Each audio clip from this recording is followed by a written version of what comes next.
ಅನಾಮಿಕ ವ್ಯಕ್ತಿ ಬಂದು ಶವವನ್ನು ಹೂತಿಟ್ಟಿದ್ದೀನಿ ಅಂತ ಬಂದಿದ್ದಾನೆ. ಸೊ ಅವನ ಬಗ್ಗೆ ಹೇಳೋದಾದ್ರೆ ಸರ್, ಶವ ಇದೆ ಅಂತ ಹೇಳಿದ್ರೆ ಇಷ್ಟು ತೆಗೆದ್ರಲ್ಲ, ಅದ್ರಲ್ಲಿ ಯಾವ್ದ್ರಲ್ಲ ಸಿಗ್ತಾ ಶವ?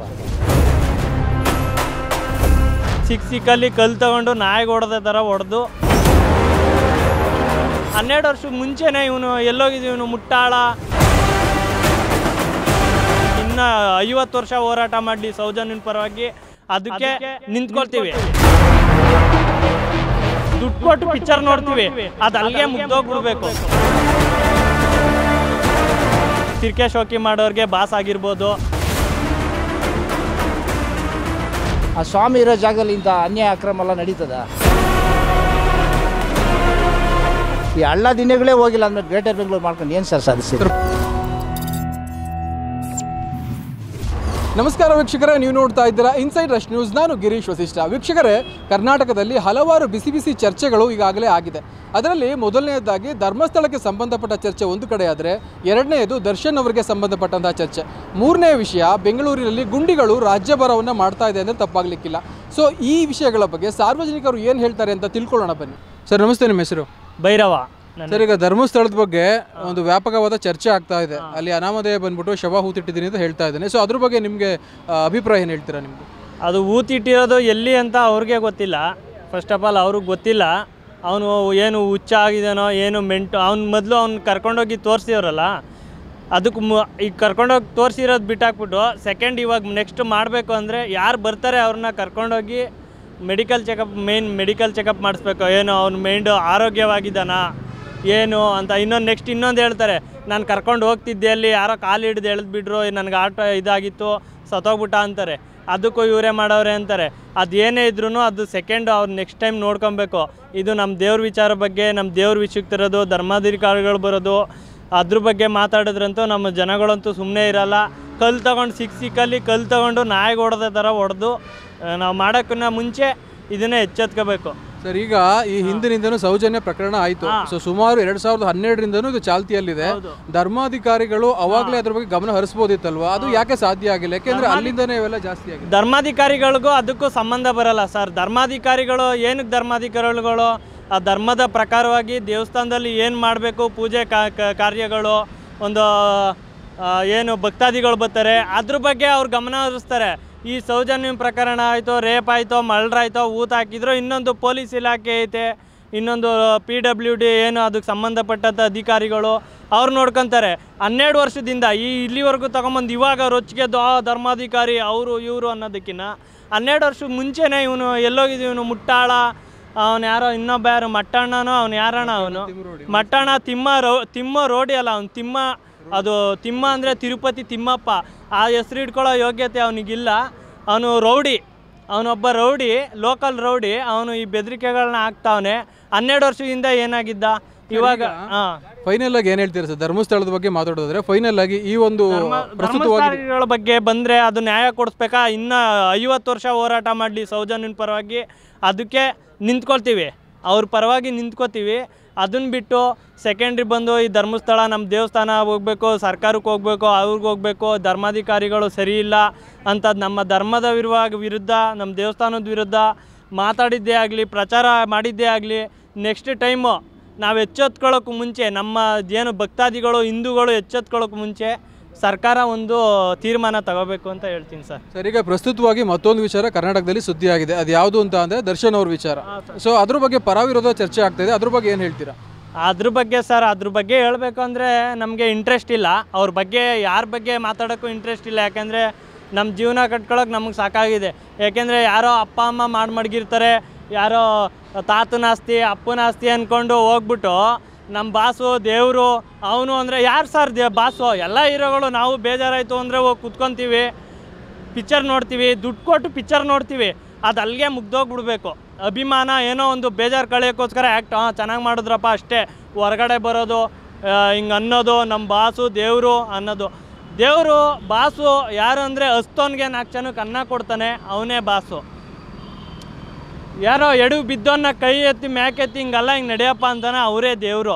ಅದನ್ನ ಬಿಟ್ಟು ಈ ಥರ ಎಲ್ಲ ಮಾಡಬಾರ್ದು ಸರ್. ಅವರ ಅಭಿಮಾನಿಗಳ ಬಗ್ಗೆ ಏನು ಹೇಳ್ತೀರಾ? ಎಷ್ಟೇ ಆದರೂ ನಾವು ಬಾಸ್ನ ಬಿಟ್ಕೊಡಲ್ಲ ಅಂತ ಅಂತಾರೆ. ಸೊ ಅದ್ರ ಬಗ್ಗೆ ಅದು ಅವ್ರಿಗೆ ಬಾಸ್ ಆಗಿರ್ಬೋದು ಸರ್. ತಿರ್ಕೆ ಶೋಕಿ ಮಾಡೋರಿಗೆ ಬಾಸ್ ಆಗಿರ್ಬೋದು, ಅವ್ರ ಅಪ್ಪ ಅಮ್ಮ ಮಡಗಿರ್ತಾರೆ. ಕಷ್ಟ ಬಿದ್ದು ಬನ್ನಿ ಆಟೋ ಓಡಿಸಿ, ಕ್ಯಾಬ್ ಓಡಿಸಿ, ಅವಾಗ ಗೊತ್ತಾಗುತ್ತೆ ಯಾರು ಬಾಸು ಅಂತ.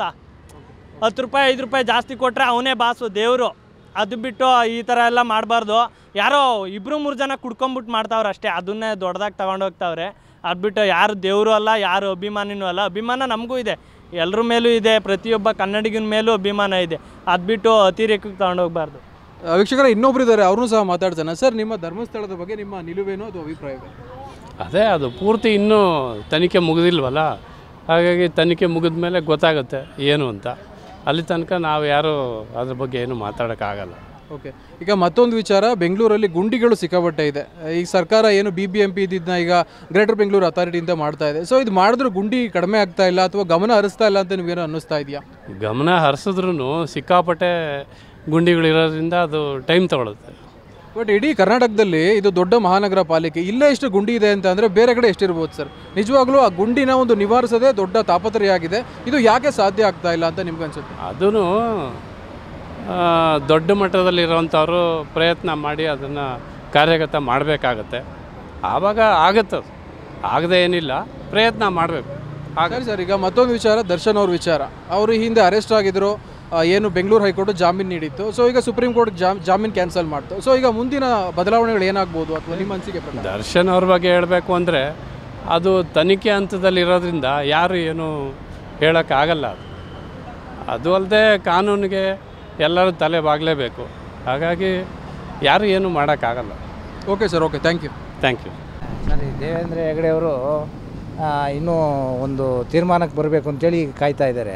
ಅದ್ರ ಬಗ್ಗೆ ಜನ ನಿಮಗೆ ತೀರ್ಮಾನ ಆಲ್ರೆಡಿ ತಿಳಿಸಿರಬೇಕು. ನೆನ್ನೆ ಹೇಳಿರೋ ಪ್ರಕಾರ, ನೀವು ಹೇಳ್ತಾ ಇರೋ ಪ್ರಕಾರ ಅಲ್ಲಿ ಅನ್ಯಾಯ ಆಗಿದೆ ಅಂತ ಹೇಳ್ತಿದ್ದೀರಾ. ಜನರ ಪ್ರಕಾರ ಇದೆ ಅನ್ಯಾಯ ಆಗಿಲ್ಲ ಅಂಥೇಳಿ ತೀರ್ಮಾನ. ಯಾಕಂದರೆ ಧರ್ಮಸ್ಥಳ, ಅದು ಧರ್ಮಾಧಿಕಾರಿ ಇದ್ದಾರೆ, ಧರ್ಮಸ್ಥಳದ ಸ್ವಾಮಿ ಇದ್ದಾನೆ. ಆ ಸ್ವಾಮಿ ಇರೋ ಜಾಗದಲ್ಲಿ ಇಂಥ ಅನ್ಯಾಯ ಅಕ್ರಮ ಎಲ್ಲ ನಡೀತದ? ನಾವು ನಂಬೋದಾ? ಕೆಲವರು ದುಷ್ಟಶಕ್ತಿಗಳು ಈ ರೀತಿ ತೀರ್ಮಾನ ಮಾಡಿ ಏನೇನೋ ಕಲ್ಪನೆಗಳನ್ನ ಹಬ್ಬಿಸಿದ್ದಾರೆ. ಇದೆಲ್ಲ ಒಂದು ಕಲ್ಪನೆ ಅಂತೇಳಿ ನಾವು ತಿಳ್ಕೊಬೇಕಾ ಅಥವಾ ನಿಜ ರೂಪ ಅಂತ ತಿಳ್ಕೊಬೇಕಾ ಅಂತ ಮನುಷ್ಯರಾಗಿ ನಮಗೆ ಅರಿವಾಗ್ತಾ ಇಲ್ಲ. ಸರ್, ಈಗ 2013ರಲ್ಲಿ ಒಂದು ಪ್ರಕರಣ ದಾಖಲಾಗಿತ್ತು, 12ರಲ್ಲಿ ಸೌಜನ್ಯ ಅವ್ರ ಪ್ರಕರಣ. ಸೊ ಅಲ್ಲಿಂದ ಇಲ್ಲಿವರೆಗೂ ಆ ತೀರ್ಪು ಪೆಂಡಿಂಗ್ ಇದೆ. ಸೊ ಇದಕ್ಕೆ ಅವರ ಮನೆಯವರು ಸಹ ಆಪಾದನೆ ಮಾಡ್ತಾರೆ, ಅಲ್ಲಿ ಬೇರೆ ಒಬ್ಬ ವ್ಯಕ್ತಿ ಕಾರಣ ಆಗಿದ್ದಾರೆ ಅಂತ. ಬಟ್ ಅದು ಇದುವರೆಗೂ ಪ್ರೂವ್ ಆಗಿಲ್ಲ. ಸೊ ಅದ್ರ ಬಗ್ಗೆ ಹೇಳೋದಾದರೆ, ಈಗ ಸೌಜನ್ಯ ಬಗ್ಗೆ ಹೇಳ್ಬೇಕಂತಂದರೆ ಅದು ಇನ್ನೂವರೆಗೂ ಅದೇ ತೀರ್ಮಾನದಲ್ಲೇ ನಡೀತಾ ಇದೆ. ಇನ್ನು ಯಾವುದೇ ಒಂದು ತೀರ್ಮಾನಕ್ಕೆ ಬರಲೇ ಇಲ್ಲ ಯಾರೂ. ಅದ್ರ ಬಗ್ಗೆ ಸರ್ಕಾರ ಕೂಲಂಕಷವಾಗಿ ತೆಗೆದು ತೀರ್ಮಾನ ಮಾಡಬೇಕು. ಸರ್ಕಾರನೂ ಇದ್ರ ಬಗ್ಗೆ ತಗೊತಾ ಇಲ್ಲ. ನಾವು ಜನಗಳು ನೀವು ಒದ್ದಾಡಿಕೊಂಡು ನಮ್ಮ ಒಂದು ಅನುಕೂಲಕ್ಕೆ, ನಮ್ಮ ಒಂದು ಒಳ್ಳೆಯದಕ್ಕಾಗಿ ನಾವು ಒದ್ದಾಡ್ತಾ ಇದ್ದೀವಿ ಅಷ್ಟೇ ಹೊರತು ಇದರಲ್ಲಿ ಯಾವುದೇ ಒಂದು ರೀತಿಯಲ್ಲಿ ಒಂದು ತೀರ್ಮಾನ ಅನ್ನೋದು ಯಾರೂ ತಗೋತಾ ಇಲ್ಲ. ಜನರಿಗೆ ತಲೆ ಕೆಡಿಸ್ಕೊಂಡು ಇದು ಒಳ್ಳೆಯದಾಗಿದೆ, ಕೆಟ್ಟದಾಗಿದೆ ಅಂತ ಒಂದು ಅಭಿಪ್ರಾಯದಲ್ಲಿದ್ದಾರೆ. ಆದರೆ ಒಳ್ಳೆಯದಾಗಿದೆ ಅನ್ನೋದು ಆ ಪರಮಾತ್ಮನಿಗೆ ಮಾತ್ರ ಗೊತ್ತು. ಸರ್, ಈಗ ಅಲ್ಲಿ ಅನಾಮಿಕ ವ್ಯಕ್ತಿ ಬಂದು ಶವವನ್ನು ಹೂತಿಟ್ಟಿದ್ದೀನಿ ಅಂತ ಬಂದಿದ್ದಾನೆ. ಸೊ ಅವನ ಬಗ್ಗೆ ಹೇಳೋದಾದರೆ, ಸರ್, ಶವ ಇದೆ ಅಂತ ಹೇಳಿದ್ರಿ. ಇಷ್ಟು ತೆಗೆದ್ರಲ್ಲ, ಅದರಲ್ಲಿ ಯಾವುದ್ರಲ್ಲ ಸಿಕ್ತಾ ಶವ? 1 ಪಾಯಿಂಟಲ್ಲಿ ಸಿಕ್ತಷ್ಟೇ. ಏನು ಸಿಕ್ತು? ಅಸ್ಥಿ ಸಿಕ್ತು. ಅದು ಅಸ್ಥಿ ತಗೊಂಬಂದಿರೋ ಇಟ್ಟು ಮಾಡಿದ್ದಾನೆ ಅಂತೇಳಿ ಒಂದು ತೀರ್ಮಾನ ಇದೆ. ಅದು ನಿಜ ಅಂತ ನಿಮ್ಮ ಜನವಾಹಿನಿಗಳು ನಂಬ್ತಾ ಇದ್ದಾರೆ, ಜನನೂ ಹೇಳ್ತಾ ಇದ್ದಾರೆ. ಬಟ್ ಇಲ್ಲ ಸರ್, ಫೈನಲ್ ಆಗಿ SIT ಅದನ್ನ ಏನೋ ಇನ್ವೆಸ್ಟಿಗೇಷನ್ ಮಾಡಿ ರಿಪೋರ್ಟ್ ಕೊಡುತ್ತೆ, ಅದು ಸೆಕೆಂಡ್ರಿ. ಬಟ್ ಒಂದರಲ್ಲಿ ಸಿಕ್ಕಿದೆ ಅಲ್ವಾ? ಸೊ ಅದ್ರ ಬಗ್ಗೆ ನಿಮ್ಮ ಅಭಿಪ್ರಾಯ? ಆ ಬುರುಡೆನ ತಂದು ಇಟ್ಟಿದ್ದಾರೆ ಅಂತ ಒಂದು ಮಾತಿದೆ, ಅದು ಸತ್ಯ ಅನ್ನೋದು ಇನ್ನೂವರೆಗೂ ತೀರ್ಮಾನವಾಗಿಲ್ಲ. ಅದು SIT ಅವರೇ ತೀರ್ಮಾನ ಮಾಡಬೇಕು.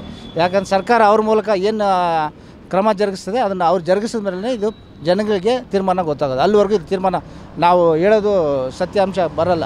ಸರಿ, ರಾಜ್ಯದಲ್ಲಿ ಮತ್ತೊಂದು ವಿಷಯ, ದರ್ಶನ್ ಅವರ ವಿಷಯ. ಈ ಹಿಂದೆ ಅವರು ಜೈಲಿಗೆ ಹೋಗಿದ್ರು, ಮತ್ತೆ ಜೈಲಿಂದ ವಾಪಸ್ ಬಂದರು, ಮತ್ತೆ ಅರೆಸ್ಟ್ ಆಗಿದ್ದಾರೆ. ಸೊ ಅದ್ರ ಬಗ್ಗೆ ಹೇಳೋದಾದರೆ? ಸರ್, ದರ್ಶನ್ ಅವ್ರ ಬಗ್ಗೆ ಈಗ ನಾವು ಮಾತಾಡೋಷ್ಟು ನಾವು ದೊಡ್ಡವರು ಅಲ್ಲ. ಯಾಕೆಂತಂದರೆ ಏನು ನಡೆದಿಲ್ಲ ಅನ್ನೋದು ಇಡೀ ಪ್ರಪಂಚಕ್ಕೆ ಗೊತ್ತಾಗಿದೆ. ಅದ್ರ ಬಗ್ಗೆ ನಾವು ಒಂದು 2 ಮಾತು ನಾವು ಹೇಳಿದ್ರು ತಪ್ಪಾಗುತ್ತೆ.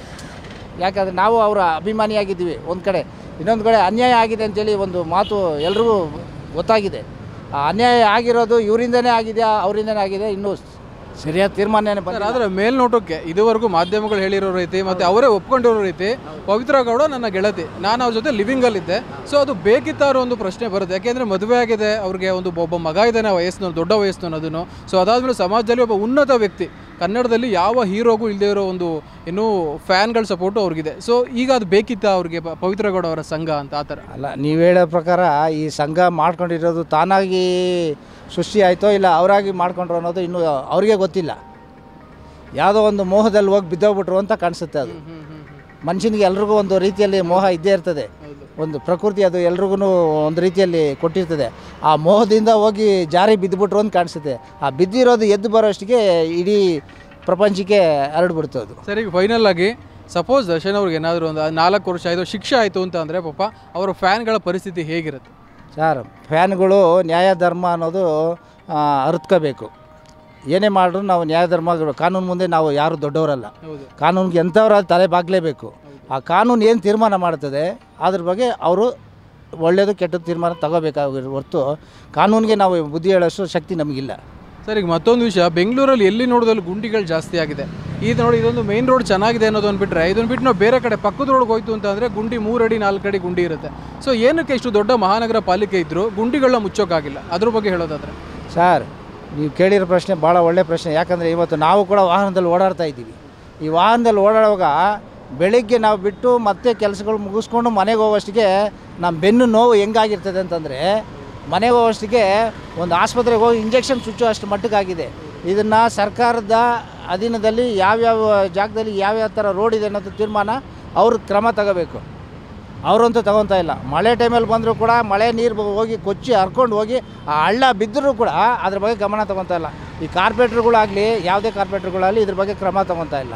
ಇದು ಕಾನೂನು ಪ್ರಕಾರ ನೀವೇ ಹೋಗಿ ಸರ್ಕಾರಕ್ಕೆ ಇದನ್ನು ಹೇಳಿ ನೀವೇ ಅದ್ರ ಬಗ್ಗೆ ಮಾಹಿತಿ ತೊಗೊಂಡು ಜನಗಳಿಗೆ ಸಹಕಾರ ನೀವೇ ನೀಡಬೇಕಾಗಿರೋದು, ನಾವಲ್ಲ. ಯಾಕಂದ್ರೆ ನಾವು ಹೇಳೋದು ಕೇಳ್ತೀರಿ ಅಷ್ಟೇ, ಬಟ್ ಮಾಡಬೇಕಾದ ಕರ್ತವ್ಯ ನಿಮ್ಮದು. ಸರ್, ಇದರ ಮಧ್ಯೆ ಗ್ರೇಟರ್ ಬೆಂಗಳೂರು ಅಥಾರಿಟಿಯಿಂದ ಮಾಡ್ತಾ ಇದ್ದಾರೆ. ಈ ಬೆಂಗಳೂರನ್ನು 5 ಭಾಗಗಳಾಗಿ ವಿಂಗಡಣೆ ಮಾಡಲಾಗಿದೆ. ಸೊ ಈ ರೋಡೇ ಸರಿ ಇಲ್ಲ, ಈ GBA ಅನ್ನೋದು ಬೇಕಿತ್ತ DK ಶಿವಕುಮಾರ್ ಅವರ ಒಂದು ನೇತೃತ್ವದಲ್ಲಿ? ಇಲ್ಲ ಸರ್, ಇದು ಕಾನೂನು ಅವರು ಏನು ಮಾಡ್ಕೊಂಡು ತೀರ್ಮಾನ ಮಾಡಿದ್ದಾರೆ ಅವರವರು ಅನುಕೂಲಕ್ಕೆ ಮಾಡ್ಕೊಂಡಿದ್ದಾರೆ ಹೊರತು ಇದು ಜನರ ಅನುಕೂಲಕ್ಕಲ್ಲ. ಇದು ಏನು ಹೇಳ್ತೀರಿ? ಜನರ ಅನುಕೂಲಕ್ಕಲ್ಲ. ಇದು ಜನ ಅವ್ರಿಗೆ ಬೇಕಾಗಿರೋದೇನು, ಒಂದು ಸರ್ಕಾರದಿಂದ ಒಂದು ಒಳ್ಳೇದಾಗಬೇಕು, ನಾವು ಚೆನ್ನಾಗಿರ್ಬೇಕಂತ ಬಯಸ್ತೀವಿ. ಆದರೆ ಇವರು ಮಾಡ್ತಾಯಿದ್ದೀವಿ ಅಂತ ಹೇಳ್ತಾ ಇರೋದು ಇದುವರೆಗೂ ಯಾವುದು ಒಳ್ಳೇದಾಗಿಲ್ಲ. ಗ್ರೇಟರ್ ಬೆಂಗಳೂರು ಆಗಲಿ ಇದಕ್ಕೆ ಒಳ್ಳೆಯದೇ. ಬೆಂಗಳೂರು ಗ್ರೇಟರ್ ಬೆಂಗಳೂರು ಆದರೆ ನಮಗೂ ಹೆಮ್ಮೆನೇ. ಕರ್ನಾಟಕದಲ್ಲಿದ್ದು ನಾವು ಒಂದು ಸ್ಥಾನದಲ್ಲಿ ಇದ್ಕೊಂಡು ಈ ಗ್ರೇಟರ್ ಬೆಂಗಳೂರು ಆಗಬೇಕು ಅಂತಲೇ. ಆ ಗ್ರೇಟರ್ ಬೆಂಗಳೂರು ಈ ಹಳ್ಳ ದಿನಗಳೇ ಹೋಗಿಲ್ಲ ಅಂದಮೇಲೆ ಗ್ರೇಟರ್ ಬೆಂಗಳೂರು ಮಾಡ್ಕೊಂಡು ಏನು ಸರ್ ಸಾಧಿಸಿ? ಸರ್, ಫೈನಲ್ ಗೌರ್ಮೆಂಟ್ಗೆ ಏನು ಹೇಳ್ತೀರಾ ಸರ್? ಈ ರೀತಿ ಯಾವುದು ಕೆಲಸಗಳನ್ನ ಮಾಡಬೇಕು, ಬಟ್ ಪೆಂಡಿಂಗ್ ಉಳಿಸ್ಕೊಂಡಿದ್ದಾರೆ, ಅದಕ್ಕೆ ಏನು ಹೇಳ್ತೀರಾ ಸರ್? ಸರ್ಕಾರ ಇದ್ರ ಬಗ್ಗೆ ಗಮನ ತಗೋಬೇಕು. ಬಡವರ ಕಷ್ಟನ ಸರ್ಕಾರನೇ ತೀರ್ಮಾನ ತಗೋಬೇಕು. ಯಾಕಂತಂದರೆ ಪ್ರತಿಯೊಬ್ಬರು ನಾಗರಿಕನೂ ತೀರ್ಮಾನ ಮಾಡೋದು ಸರ್ಕಾರನೇ ಅವಲಂಬಿಸಿರ್ತಾರೆ. ಇದು ಸರ್ಕಾರ ಮಾಡದೆ ಒಂದು ನಂಬಿಕೆಯಲ್ಲಿರ್ತಾರೆ. ಅದು ಸರ್ಕಾರ ಈ ರೀತಿ ಕ್ರಮ ಕೈಗೊಳ್ಳದೆ ಹೋದರೆ ನಾಳೆ ಜನ ಯಾವ ರೀತಿ ತೀರ್ಮಾನ ಮಾಡ್ತಾರೆ, ಸರ್ಕಾರದ ಬಗ್ಗೆ ಯಾವ ರೀತಿ ಮಾತುಗಳು ಆಡ್ತಾರೆ ಅನ್ನೋದು ಈ ಸರ್ಕಾರಕ್ಕೆ ಗೊತ್ತಾಗಬೇಕು ಸರ್. ಇದು thank you sir. Thank you sir.